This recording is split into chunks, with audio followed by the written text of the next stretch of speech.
বন্ধুরা তো চলে এসেছি নতুন একটা ভিডিও নিয়ে মুভি রিভিউ বস চ্যানেলে। তো আজকে একটা গালওয়ান টিজার বেরিয়েছে, যেটা হচ্ছে সলমান খানের মোস্ট অ্যাওয়েটেড মুভি অফ 2026, এবং তার বার্থডেতে মানে কি বলবো, বার্থডে আজকে, তো তার জন্য এটা বেরিয়েছে। তো আগেই সবার আগে আমি বলবো সলমান ভাইজানকে হ্যাপি বার্থডে ভাইজান, many many happiness of the day.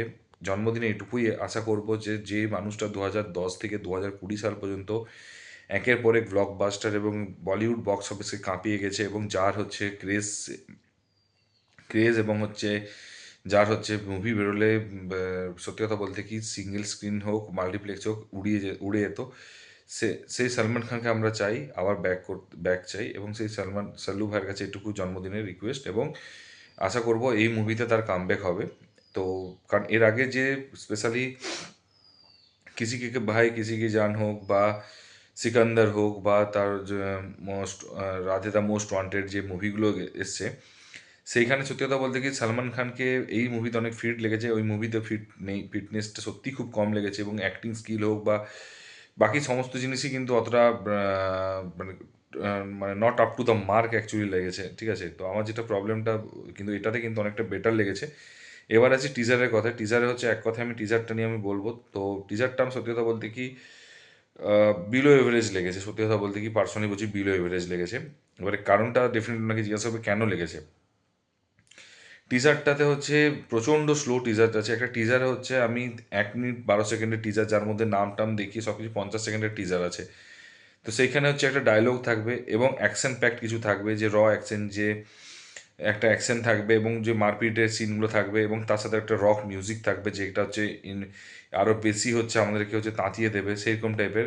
ডায়লগগুলো কিন্তু খুব ভালো আছে, প্রথম ডায়লগটা খুব ভালো আছে। যদি সেনা মানে আইদার হচ্ছে একটা কথা যেটা বলবে যে লাস্টে যে টিজারের শেষে যে মেসেজে মত তো একদিন আনাই হ্যাঁ, ঠিক আছে। তো তো মৃত্যু এলে আসুক, মত তো একদিন আনাই হ্যাঁ, ঠিক আছে। বা তার আগে একটা জিনিস, যে ফার্স্ট যে ডায়লগটা ছিল সেখানে যেটা বললো যে যদি হচ্ছে আঘাত লাগে তখন সেটা মেডেলের মতো লাগবে, ঠিক আছে, মেডেল হিসাবে নিও।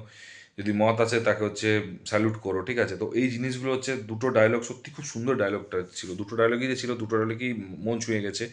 ইভেন যে প্যাট্রিয়টিক গান, ডেফিনেটলি প্যাট্রিয়টিক মুভিতে প্যাট্রিয়টিক গান থাকা এটা নর্মাল জিনিস, তো সেটা দিয়ে তারপর সেটাকে, এবং তারপরে একটা রকম রক মিউজিক দিয়ে বা ওটাকেই রক বা একটা রক বিজিএম দিয়ে, এবং জাস্ট ও মারপিট করছে, এবং তার মানে অ্যাকচুয়ালি যেটা হয় লড়াইতে, যেটা হয়, যেটা ধুরন্ধরে যে রটা দেখিয়েছে, যে পুরো রক্ত, মুখে একদম মানে রক্ত বেরোচ্ছে ইয়েতে, সেটা দেখতে আরও বেশি ভালো লাগতো। কারণ ইউনিকনেসটা আনতে হবে, তার কারণ এই মানে এই 3 মাসে, 3 মাসও না, বেসিক্যালি 2 মাসে টিজার বেরিয়েছে, মানে দেশাত্মবোধক টিজার মাল্টিপল বেরিয়েছে, ঠিক আছে। মানে প্যাট্রিয়টিক মুভি টিজার বেরিয়েছে, ফার্স্ট 120 বাহাদুর বেরিয়েছে টিজার, তার ট্রেলার বেরিয়েছে, তারপর তার মুভি বেরিয়েছে, তারপর 21-এর টিজার বেরিয়েছে, 2খানা ট্রেলার বেরিয়েছে, তারপর তার মুভি বেরোবে এই সপ্তাহে, এই ফ্রাইডেতে। আবার হচ্ছে 16ই ডিসেম্বর বেরিয়েছে বর্ডার 2-এর টিজার বেরিয়েছে, তার ট্রেলারও হয়তো, আর হয়তো নেক্সট উইক হয়তো বেরোবে, তারপর তারও মুভি বেরোবে। তো ডিফারেন্সিয়েটটা রাখতে হবে, এবং যেটা আমার খুব দরকার ছিল, যেমন বর্ডার 2-এর ক্ষেত্রে খুব বাজে করেছে, 21-এ কিন্তু আমার ট্রেলার টিজার কিন্তু খুব ইন্টারেস্টিং লেগেছে। লাস্ট ট্রেলারটা তো আমি বলেইছি অলরেডি, রিভিউতে দারুণ লেগেছে। বর্ডার 2-এর কিন্তু আমার সত্যি কথা বলতে খুব গ্রিন স্ক্রিনের কাছে এবং খুব বাজে রকমভাবে আর্টিফিশিয়াল লেগেছে, অরিজিনালিটি নেই। বাট এটাতে অরিজিনালিটিটা রেখেছে ডেফিনেটলি। বাট একটা জিনিস কি, যে একদমই জাস্ট নর্মাল রেখেছে, এবং খুব স্লো মোশনে ভাইজান হেঁটে আসছে, এবং তারপরে হচ্ছে আম, ও হচ্ছে জাস্ট এত স্লো মোশনে ঘুরছে, এবং ওরা ছুটে ছুটে আসছে, মানে চীনের সেনারা আসছে, এবং তাকে মারতে হবে, তারপরে শেষ করে দিল। তো জিনিসটা হচ্ছে ওইখানে যদি কিছু অ্যাকশন প্যাক দেখাতো, 1 মিনিটের মধ্যে জাস্ট ব্লাড বেরোচ্ছে এবং অ্যাকশন করছে, তার সাথে রক মিউজিক চলছে, তো সেটা হলে আরও মনে বেটার হতো। তবু আমি বলবো যে এটা করলে হয়তো বেটার হতো, কারণ এটা একটা কামব্যাক মুভি, সালমান খানের অনেক দিন পর একটা কামব্যাক মুভি হবে, এবং যেটাতে অনেক ফিট লেগেছে, অনেক সুন্দর লেগেছে, এবং ডায়লগটা অনেক বেটার লেগেছে, এবং খুব মানে সাবজেক্টটাও যেহেতু কমন সাবজেক্ট, বাট সেটাকেও নতুন করে দেখাতে পারতো। তো আমার পার্সোনালি মনে হয়েছে যে টিজারটা একটু বেটার হতে পারতো। আর বাকি সমস্ত কিছু ওর মানে মানে সত্যি কথা বলতে বাকি সব কিছু ফ্রেশ লেগেছে, সলমান খানকেও ফ্রেশ লেগেছে।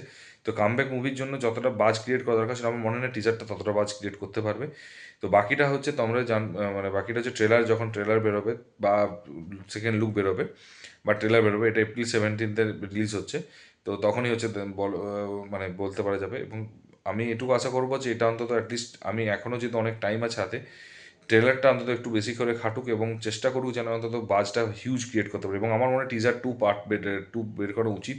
তার কারণ এটা সত্যি কথা আমি একটু লিখে দিতে পারি বাজ ক্রিয়েট করতে পারবে না, এবং সেই লেভেলের তো আমার পার্সোনালি মনে হয়েছে। তো তোমাদের কি সেম জিনিস মনে হয়েছে তাহলে অবশ্যই কমেন্ট বক্সে জানিও। আর যদি ভিডিওটা ভালো লেগে থাকে তার ডিফারেন্টলি হচ্ছে কমেন্ট করো। আর যদি ভিডিওটা ভালো না লাগে থাকে অবশ্যই ডিসলাইক করে বলো কেন খারাপ লেগেছে।